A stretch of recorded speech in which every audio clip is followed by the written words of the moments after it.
नमस्कार मित्रों, history research point में आप सभी का स्वागत करता हूं। बिहार स्टेट पेपर 2 हिस्ट्री की टेस्ट सीरीज चल रही है और यह टेस्ट सीरीज संख्या 10 है। मित्रों, आज हम लोग मौर्य काल से संबंधित जानकारी मैं दे चुका था। मौर्य काल से संबंधित टेस्ट सीरीज आप लोग को मिल चुकी थी।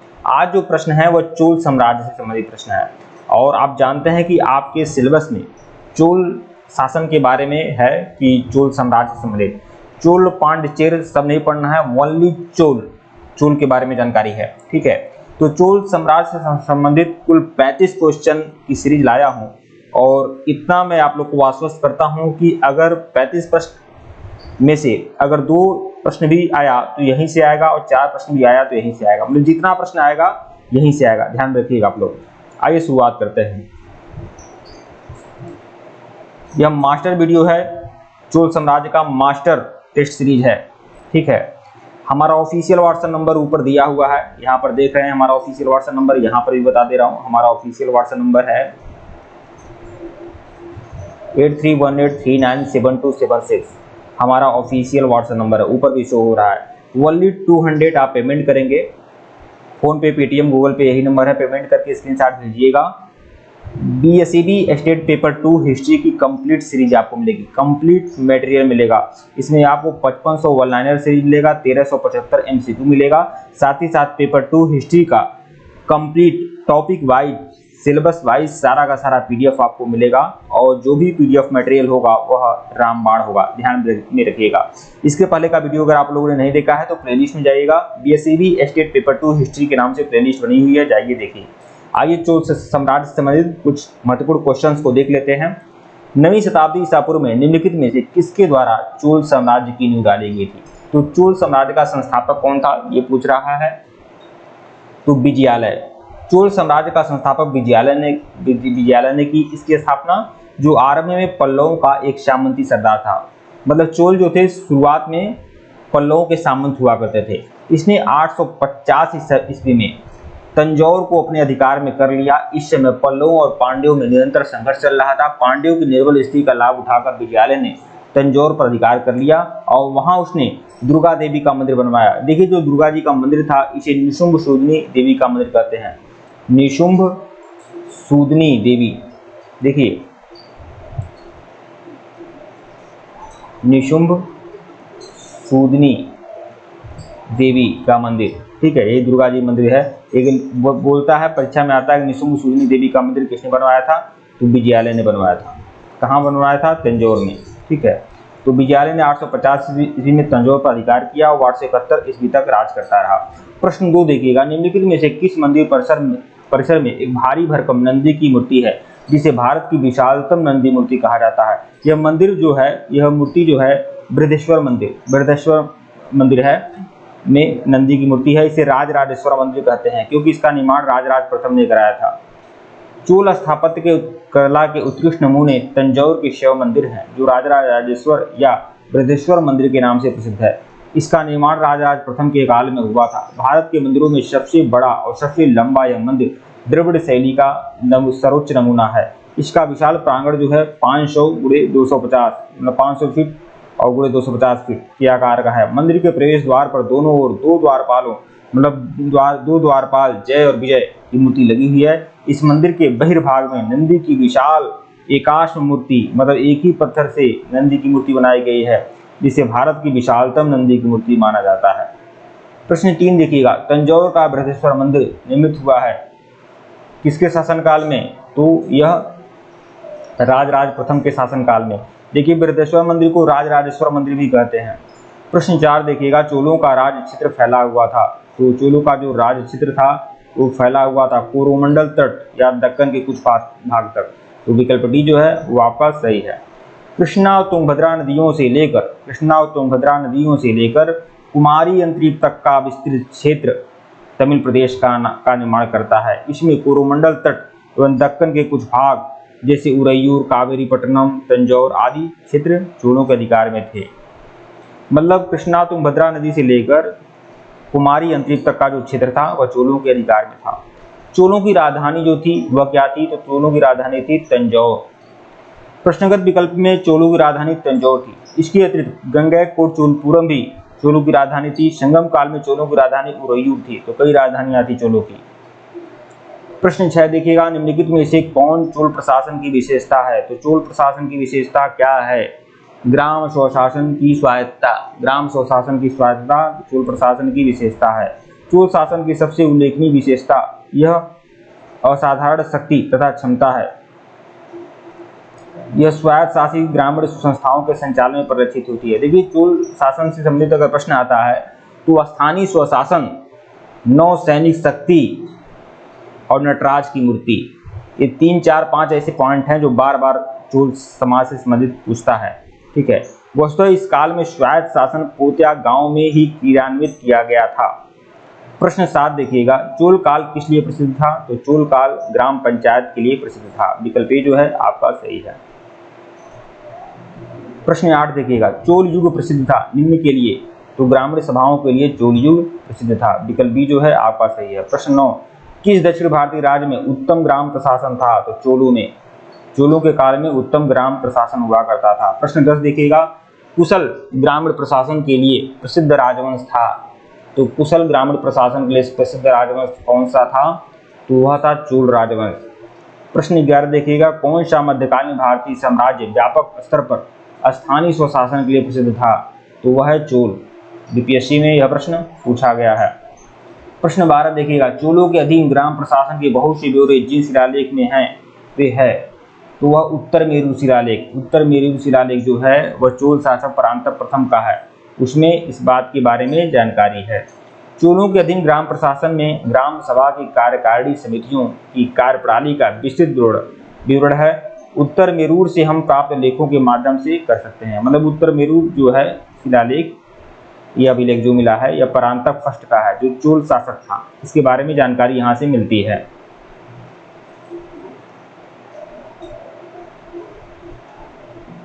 प्रश्न 13 देखिएगा, चोल शासकों के शासनकाल में निम्नलिखित में से कौन सा वरीयम उद्यान समिति उद्यान प्रशासन का कार्य करता था?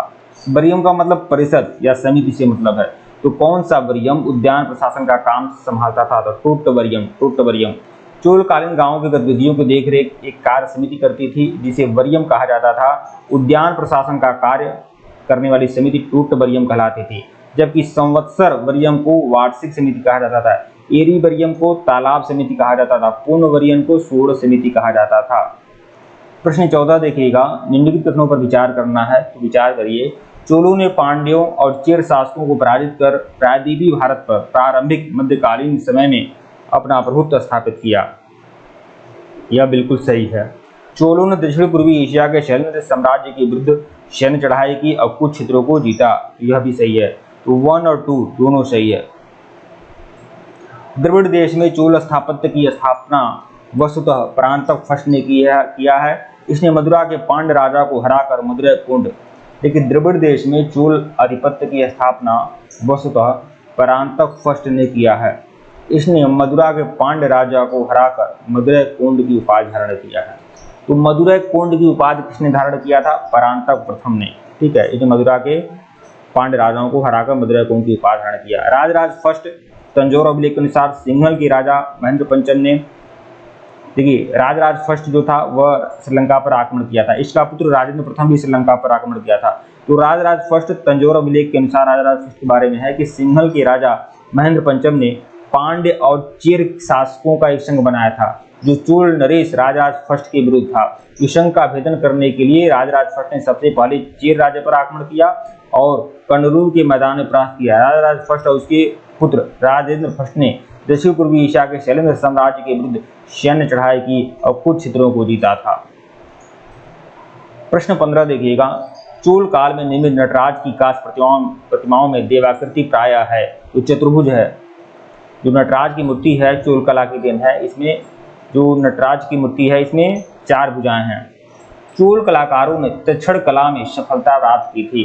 इन्होंने पत्थर एवं धातु की बहुसंख्य मूर्तियों का निर्माण किया था। पाषाण मूर्तियों में भी अधिक धातु मूर्तियां थी कांस्य धातु की। ठीक है, सर्वप्रथम सुंदर मूर्तियां नटराज की हैं, बड़ी संख्या में मिली हैं। इन्हें विश्व की श्रेष्ठतम प्रतिमा रचनाओं में शामिल किया जाता है। ये प्रायः चतुर्भुज हैं।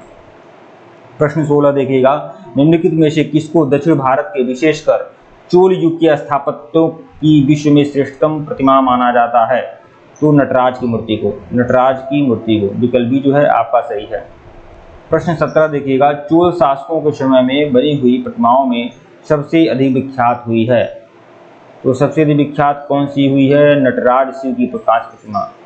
नटराज जो शिव की कांस्य प्रतिमा है वो सबसे ज्यादा विख्यात हुई है। विकल्प डी। प्रश्न 18, नटराज की प्रसिद्ध कांस्य मूर्ति किस कला का उदाहरण है? तो चोल कला का उदाहरण है, चोल कला का उदाहरण है। प्रश्न 19 देखिएगा, शिव की दक्षिणा मूर्ति प्रतिमा उन्हें किस रूप में प्रदर्शित करती है?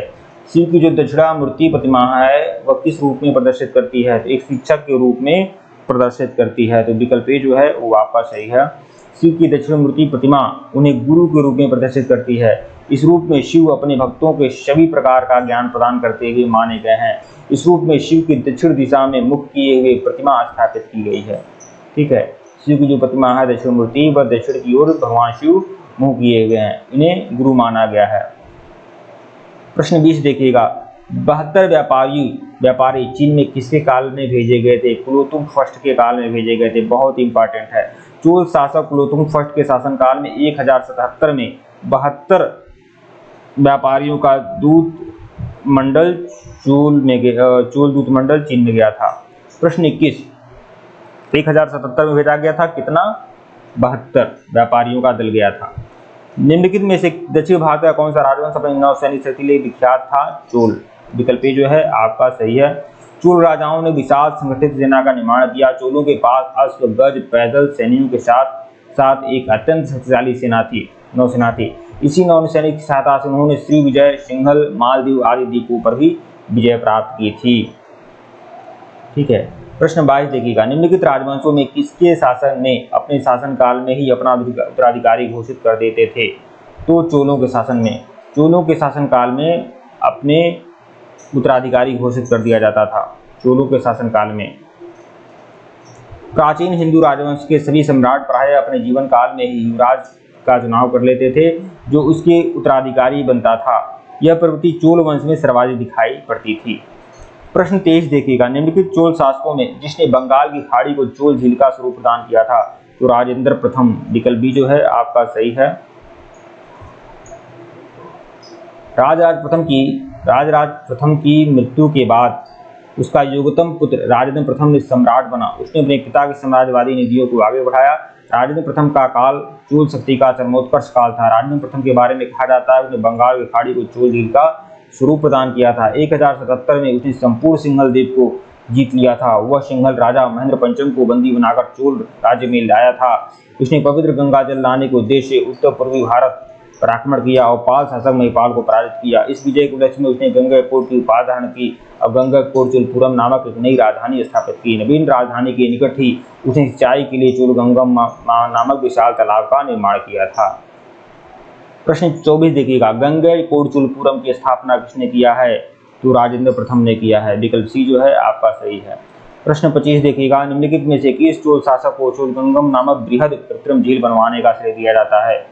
तो चोलगंगम नामक कृत्रिम झील किसने बनवाया था? राजेंद्र फर्स्ट ने। प्रश्न 26 देखिएगा, किस चोल राजा ने जल सेना एकत्र की थी? तो राजराज प्रथम ने। विकल्प सी जो है आपका सही है। चोल साम्राज्य की महत्ता का वास्तविक संस्थापक परांतक द्वितीय का पुत्र अरिमूल वर्मन था। अरिमूल वर्मन। चोल साम्राज्य की महत्ता का वास्तविक संस्थापक परांतक द्वितीय का पुत्र अरिमूल वर्मन था। यह अरिमूल वर्मन ही बाद में राजराज प्रथम के नाम से गद्दी पर बैठता है। यह परांतक द्वितीय का पुत्र था जो 985 ईस्वी में राजराज फर्स्ट के नाम से गद्दी पर बैठा। यह विजेता के साथ साथ कुशल प्रशासक और महान निर्माता भी था। राजराज फर्स्ट ने एक अत्यंत अस्थायी सेना और नौसैनिक सेना के लिए प्रसिद्ध था। इन्हें समस्त भूमि की नाप करवाई थी। प्रश्न 27 देखिएगा, चोल शासक का नाम बताइए जिसने श्रीलंका के उत्तरी भाग पर विजय प्राप्त की थी? तो राजराज फर्स्ट। चोल शासक राजराज फर्स्ट ने सिंघल पर आक्रमण करके उसने उत्तरी सिंघल को जीतकर अपने राज्य में मिलाया था। विजित क्षेत्र में राजराज ने अनुराधापुर को नष्ट करके पुलंदरुवा को राजधानी बनाया, इस क्षेत्र की राजधानी बनाया और उसका नाम जगन्नाथ मंगलम रखा। राजराज फर्स्ट शैव मतावलंबी था। उसने शिवपाद शेखर की उपाधि धारण की थी। शिवपाल शेखर इसकी उपाधि थी। प्रश्न 28 देखिएगा, चोल राजाओं में किसने सिलोन पर विजय प्राप्त की थी? तो राजेंद्र प्रथम ने। चोल राजेंद्र प्रथम ने सिंघल द्वीप या श्रीलंका विजय का कार्य पूर्ण किया। यद्यपि राजराज फर्स्ट ने भी श्रीलंका पर आक्रमण करके वहां कुछ प्रदेशों पर अधिकार कर लिया था, किंतु संपूर्ण श्रीलंका पर अधिकार नहीं हो पाया था। राजेंद्र प्रथम ने वहां के शासक महेंद्र पंचम को बंदी बनाकर चोल राज्य भेज दिया, जहां 12 वर्ष बाद उसकी मृत्यु हो गई। प्रश्न 29 देखिएगा, वह चोल राजा कौन था जिसने श्रीलंका को पूर्व समता दी और सिंघल राजकुमार के साथ अपनी पुत्री का विवाह कर दिया? कुलोतुंग फर्स्ट। विकल्प ए जो है आपका सही है। कुलोतुंग फर्स्ट के समय में श्रीलंका के राजा विजय बाहु ने अपनी स्वतंत्रता घोषित कर दी, किंतु कुलोतुंग फर्स्ट ने श्रीलंका में चोल प्रभाव की समाप्ति के प्रति किसी कटुता का प्रदर्शन नहीं किया। उसने अपनी पुत्री का विवाह श्रीलंका के राजकुमार वीर पेरुमाल के साथ कर दिया। कथन और कारण पूछा है, तो कथन ये है कि हमें चोलों के विषय में उनके पूर्ववर्ती राजवंशों की अपेक्षा अधिक जानकारी है। सही है। चोल राजाओं ने मंदिरों की दीवारों पर विजय को त्रुटि करने का चलन प्रारंभ किया, जिसे इनकी चीजों के ऐतिहासिक विवरण दिए जाते हैं। तो कथन और कारण दोनों सही है। चोलों के विषय में हमें उनके पूर्ववर्ती राजवंशों की अपेक्षा अधिक जानकारी मिलती है। राजराज फर्स्ट एवं राजेंद्र प्रथम ने मंदिरों की ऐतिहासिक दीवारों पर शिलालेख स्थापित करवाए थे। राजराज प्रथम ने अभिलेखों द्वारा अपने पूर्वजों के इतिहास को संकलित करने एवं अपने काल की घटनाओं तथा विजयों के लेखों में जोड़ने की प्रथा का प्रारंभ किया था। इनका अनुकरण बाद के राजाओं ने भी किया था। प्रश्न 31 देखिएगा, यह मिलान करना है। एरीपत्ती का मतलब क्या होता है? वह भूमि जिससे मिलने वाला राजस्व ग्राम जलाशय के रखरखाव के लिए निर्धारित कर दिया जाता है, एरीपति। घटिका क्या कहते थे? प्रायः मंदिरों के साथ संबद्ध जो विद्यालय होते थे उन्हें घटिका कहा जाता था। तनियूर एक अकेले ब्राह्मण था, एक ब्राह्मण समूह को दान में दी गई भूमि। नहीं, तनियूर का मतलब एक सभा होता था, ठीक है, ग्राम सभा होता था, न कि यह होता था। तो यह बात गलत है, इसमें विकल्प डी जो है आपका सही है। देखिए, एरीपति चोल प्रशासन के अंतर्गत वह भूमि होता था जिससे मिलने वाला राजस्व अलग से ग्राम जलाशय के रखरखाव के लिए निर्धारित कर दिया गया था।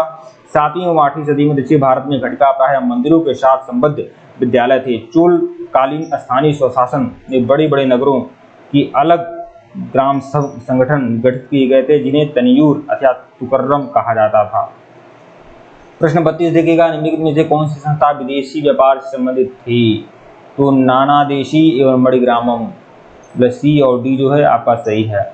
श्रेणी एक प्रकार के व्यवसाय करने वाले लोगों की समिति होती थी। नगरम व्यापारियों के स्थानीय संगठनों को कहा जाता था। इस प्रकार के संगठन कांची व मामल्लपुरम में विद्यमान थे। लेखों में हमें विभिन्न व्यापारिक संघों के विषय में जानकारी प्राप्त होती है। ये व्यापारी संघ हैं मणिग्रामम, नानादेशी, वलैंग या वलंजियार, इदंगय आदि। देखिए, ये बस इतना जानिए, मणिग्रामम, नानादेशी दूसरे देशों के साथ व्यापार करने वाले व्यापारी संगठन हुआ करते थे। प्राचीन भारत में निम्नलिखित में से कौन सा महत्वपूर्ण केंद्र उस व्यापार मार्ग है जिसमें, देखिए, तो ये आपका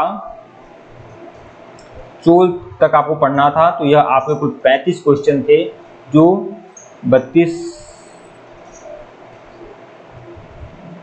हाँ, ये कुल 32 क्वेश्चन थे जो चोल साम्राज्य से संबंधित थे, और इसे आप अच्छे से देख लें। और यह बात आप जान लीजिए, मैं जितना इसमें बताया हूँ वो सभी इंपॉर्टेंट रहेगा चोल कला के लिए, ठीक है। धन्यवाद। वीडियो को लाइक और चैनल को सब्सक्राइब करिएगा। धन्यवाद आप लोग को।